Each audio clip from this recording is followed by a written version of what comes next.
Isa kang introvert kung ikaw ay: una, ayaw mo sa gulo at maingay na paligid.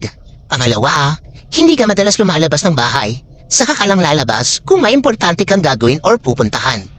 Pangatlo, gusto mo laging mapag-isa at ayaw mo na may mga istorbo. Pang-apat, kaya mong makipag-socialize pero may limit. Pang-lima, kapag hindi ka komportable sa mga kasama mo, dinidistansya mo ang sarili mo sa kanila. Pang-anim, minsan naman nagiging maingay ka kapag ka-vibes mo ang mga kasama mo.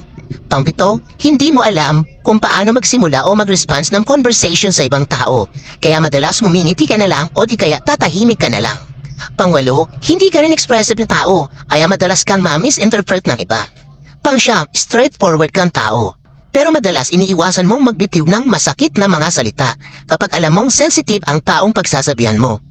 Pang-sampu, mas gusto mo pang tumambay lang sa loob ng bahay kesa sa labas at makipag-chismisan sa mga kapitbahay mo.